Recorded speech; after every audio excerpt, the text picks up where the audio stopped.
Every cast on Stillwater can either bring you closer to fish or it can push them away. Too many anglers sabotage themselves before the fly even hits the water and send fish scattering. In this episode, I'm going to show you how to make every cast count without spooking trout. Let's get to it right now. Welcome to Stillwater Edge, the ultimate podcast for Stillwater fly fishing enthusiasts. I'm your host, Greg Keenan, and in each short, action-packed episode, I'll share expert tips, essential techniques, and clever tricks to help you elevate your Stillwater fly fishing game to the next level. Welcome back to the Stillwater Edge Podcast. I'm your host, Greg Keenan. Today's episode is all about stealth casting, how to approach a fishery, deliver your fly, and control your presentation so you can maximize your opportunity and minimize your mistakes that spook trout. These are the little details that separate the anglers. All right, guys, so truth is this episode is a meaty episode here, and I'm excited to get to it because this is like an advanced skill.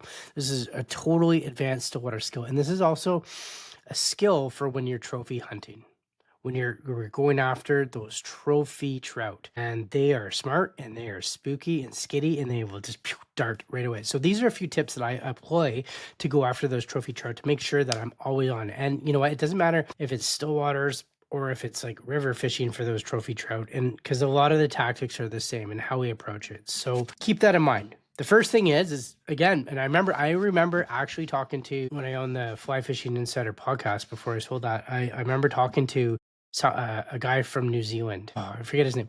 Anyway, we did an interview and he was telling me about the browns in New Zealand, how you actually had to like cast back, like blind, to the little streams because the trout were so smart and spooky that they would just dart before you fly even hit the water, because they would see you and they'd see your shadow, silhouette, everything like that. So again, Stillwaters, when we're approaching trout, like when we're hitting them on Stillwaters and those Stillwater flats, same thing. So don't rush right up to the bank with your boat, right? Shoreline trout cruise in tight.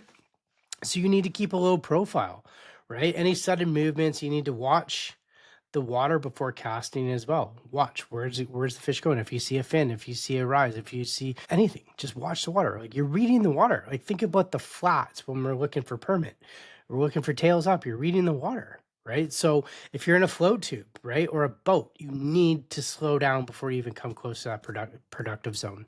Again, I'm gonna say that. So if we're in a float tube and we're kicking and trying to get there because there's a lot of activity over in a flat, we need to slow down and slow our speed down and just sort of like slowly kick. So when we approach, the fish are still there, right? If you're in a boat and you're dropping anchor, this is critical. Do it slowly. Big sploosh, fish are gone. You've just wasted your time there. So this is trophy hunting. So everything we know, we have to think differently, right? This is the next piece of information. And number two is what was taught to me. I remember when I was fishing in Belize last year or this year, whatever. And we were there, and my guide, he's like, hey, Greg, make sure that your first cast counts. And I've always stuck with that, because after that cast lands and hits the water, if it sucked, that permit was gone. And it's no different for a Stillwater trout. It is gone. If you scared that trout, it's gone. It ain't coming back. Not for a while. So what are you going to do? Just stand and look at the water? No. So let's make sure that first cast counts. How can you do that? The first cast into that zone is actually your highest percentage in chance and shot. I'm going to say that again. Your first cast into that zone is your highest percentage and shot, so don't waste it, okay? Avoid false casting. Avoid false casting. If you can only cast 50 feet, make sure that you're within 50 feet. Ask your guide, ask somebody, position yourself so you're 50 feet in. If you can cast 60 feet, even better, and so on and so forth. Right? You don't need to cast too long, because the longer, the more line. Then we'll get into that next. But anyway, so avoid false casting and throw what you can. Remember though, right? Lines cast shadows, and they also they distribute a spray when it lands and stuff like that. So you want to aim to deliver a nice clean cast on the first attempt, even if it means shorting your cast, right? So if you're short by 5 feet, you're short by 5 feet. Hopefully that fish can, you know what I mean? As opposed to going, the last thing you want to do is go over the fish. It's gone. That line over top of them, gone. So it needs to be before. I'd rather you be short and just let it sit and pause. And hopefully, that's your shot, right? Distance and accuracy over power. So distance and accuracy. Number 3, distance and accuracy over power. Right? More isn't always better. Long bombs often land hard and spook fish, right? A cast is only as far as you can present with control and accuracy.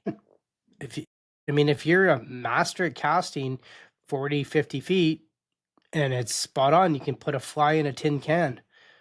Work with what you got. Work with what you got, because that's a damn good cast if you can put a fly in a tin can at 40, 50 feet. That means you're on fire. So remember, trout feeding lanes could be close, right? And subtle presentations catch more fish. So you don't want to spook them. You want to do that. So number 3 is line and leader management. So make sure you use the right line and leader lengths to soften everything. Consider clear camos. I've talked about that in past episodes as well, so I'll put a link there if you have not heard the clear camo episode. It works really well for pressured fish, and especially in shallow waters, right? And then lay down gently. Don't slap the surface, right? Those are keys as well. So another key, read before you cast. Big trout, man, they are just so smart. And that's why they got big, right? Watch for, like, I need you to pause and watch before you just start casting, right? Figure it out. Like, look at what's going on. You only have that one shot. Look for rises, swirls, or look for the cruisers. That's what I actually do when I see it, them just slowly just cruising in tight against the bank. Oh my God, it's so good. It's so good. If you can boom, lay that out there and have it land perfectly and watch that trout eat your fly. Like, nothing is more exciting. Seriously, place flies ahead of moving fish. That's a no-brainer. Not on top of them. Do not do that ever. You will lose that fish. It'll be gone. But treat every cast as an intentional move. No, it's not practice. You're not there to practice. If you're there to trophy hunt, you're there to trophy hunt, right? It's not a practice time. Practicing, go to a field, go to your local pond, put your kids in the boat and screw around practicing then, right? Like, I don't know. Find your own time to practice. But when you're trophy fishing, these are the keys. This is what I do when I want to go trophy fishing and when I really want to bring that in there and I'm actually trying to like sight cast and hunt bigger fish. So absolutely. You know what, guys, those are the tips that I can give you. There's 5 good tips there. I highly suggest you employ them. I want to make sure that you're better, because making your cast count is all about stealth, right? Patience and control. Fish don't always spook from your fly. They spook from how it gets to them. Things slow down. Watch the water, read the water, and turn every cast into a real opportunity. That's my advice when you want to practice stealthy casting to big trout. So, all right. So if you're new to still waters and you're interested in still waters, you want to learn more, I'm the man for you. I'm here to help you. I want to help you grow. I want to help you get everything you need. And you know what? I want to do it for free. And here's what I want you to do. StillwaterEdge.com, StillwaterEdge.com has a learning section. In that learning section, there's free guides, there's PDFs, there's checklists. Not only that, there's a ton of links to episodes, everything that's going to help you become a better stillwater angler, all for free, my friend. I'm here to help you. That's my mission, is to make sure that you are a better stillwater angler at any level that you're at. But I just want to do that. So check it out. If you want to experience something else, check out this. I have a guiding company here, and we guide in the high mountain lakes. And if you want to experience that, where we can do some teachings, all that sort of stuff, check it out, StillwaterEdge.com as well. You can book a guiding trip. The prime times do go fast. I will tell you that right now. So make sure, if you are interested in booking for the next season or right now, then go ahead, book StillwaterEdge.com. It's all on there. You know what? I want to get you guys on the water. We'll do a whole learning session. It'll be great. We'll really amp up your game. It's a real good. I'll provide you the skills. Actually, that's what it is. I will provide you the skills that you need, so when you want to go home to your home waters, you're going to be a stillwater legend. All right, guys. As always, I will see you on